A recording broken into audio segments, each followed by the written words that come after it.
Bonjour, heureux de vous retrouver pour votre émission musicale.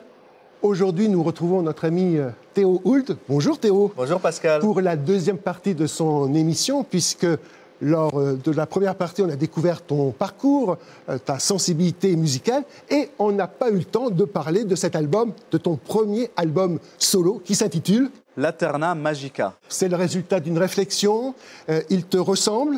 Oui, tout à fait. Il ressemble à mes goûts musicaux. C'est ainsi que vous avez de la musique baroque, du Rameau, du Bach, musique classique, Mozart, romantique, Tchaïkovski, jusqu'à nos jours avec deux compositeurs vivants. Alors le premier, c'est Régis Campo, qui a composé 3 pièces pour l'album, dont 2 avec bande électro-acoustique. Lui, il est passionné par les musiques américaines, c'est un fan de John Adams, de Philip Glass. Et Thomas Gubitsch, le second, c'était en fait une rockstar à la fin des années 70 en Argentine. Il a été contraint de fuir la dictature et ce faisant, il a pris part aux tournées d'Astor Piazzolla. Il s'est plus tard basé en France, à Paris, et dans sa musique, on retrouve du tango, de la musique contemporaine, du jazz, plein d'influences qui le définissent très bien. Eh bien, je vous propose de découvrir le titre phare qui s'intitule Laterna Magica de Régis Campo.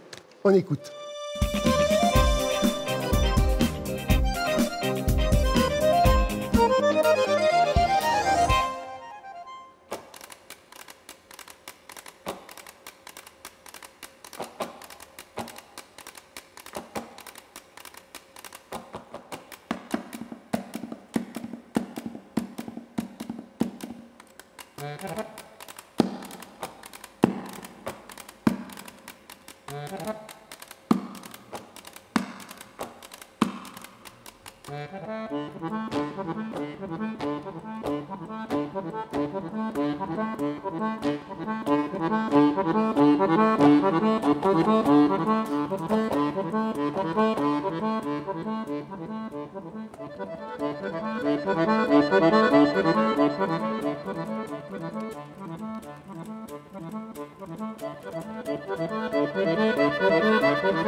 On vient d'écouter le titre phare de l'album. Pourquoi ce titre ? L'idée de ce disque m'est venue en fait au cinéma. J'étais allé voir un des derniers films de Wes Anderson qui s'appelle The French Dispatch. Et dedans, il y a une multiplication d'esthétiques, une diversité de mise en scène. On a de l'animation, de la couleur, du noir et blanc, différentes époques. Une bande originale qui va de Bach à Chantal Goya. Alors bon, moi Chantal Goya. Voilà, j'ai écarté Chantal Goya pour ce disque. J'ai pas trouvé Chantal. Non, mais l'idée de la pluralité est resté.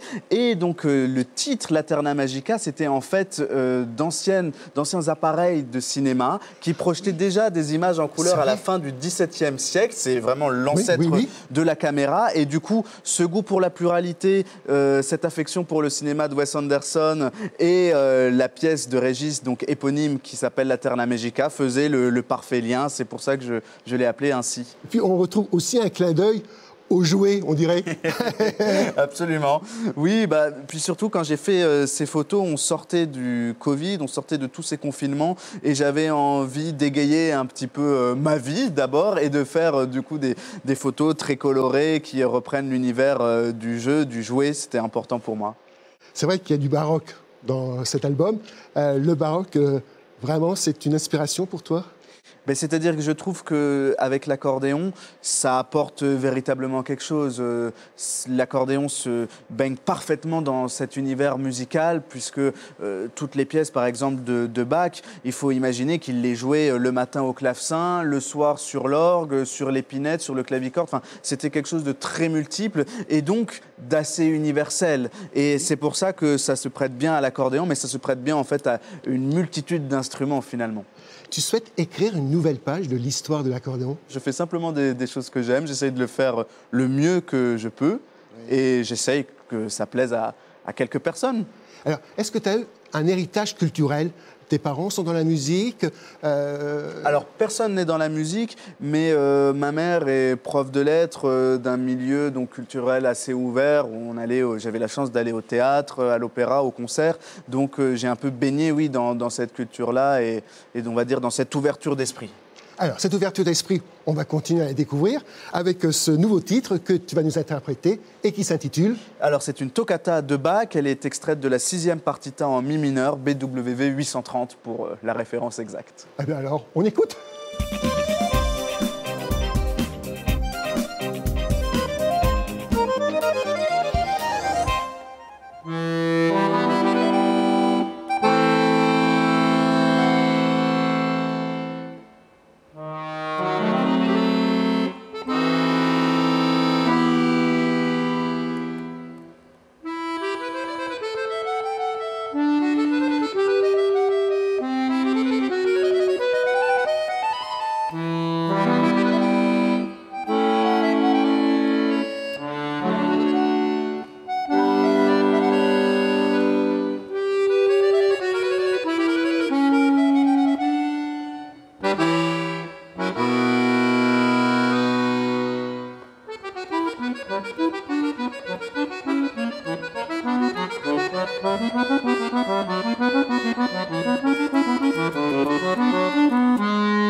On sent vraiment une technicité, une vélocité dans ton jeu et ça fait plaisir, mon cher Théo. Merci beaucoup. Alors, on va retrouver une séquence, Couleur de nacre, qui est animée par Fabien Lor. Par Fabien Lor, qui vous propose, mesdames et mesdemoiselles, un rendez-vous à Barcelone. Et oui, je ne sais pas ce qu'il va faire là-bas, mais en tout cas, il donne rendez-vous à Barcelone. C'est l'une de ses compos. Alors, on découvre ensemble ce titre, Rendez-vous à Barcelone.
arrive tranquillement à la fin de cette émission, mon cher Théo, et je voudrais te faire réagir à une formulation du journal Le Figaro.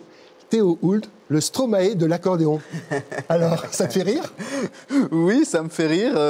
Je ne sais pas exactement pourquoi ils ont choisi ça. Je crois que c'est parce que dans une interview, j'avais dit que j'aimais beaucoup la musique de Mathieu Chédid et la musique de Stromae, et surtout le côté spectacle total, où quand on va voir un show de Björk, de Mathieu Chédid, de Stromae, on a bien sûr la musique, mais on a toute la scénographie qui est importante. Et j'avais dit, il me semble, de mémoire, parce que ça remonte un peu, que j'avais envie d'explorer cette voie-là et de créer une scénographie totale autour de la musique. Alors, il y a une autre facette de toi, Théo, c'est que tu es enseignant. Oui, tout à fait. C'est difficile quand on est accordéoniste d'être égoïste. On doit former des nouvelles générations, puisque nous-mêmes, on a été formés. C'est vraiment par là que le niveau, finalement, grandit sans cesse. Donc oui, j'enseigne au Conservatoire de Thionville à mi-temps.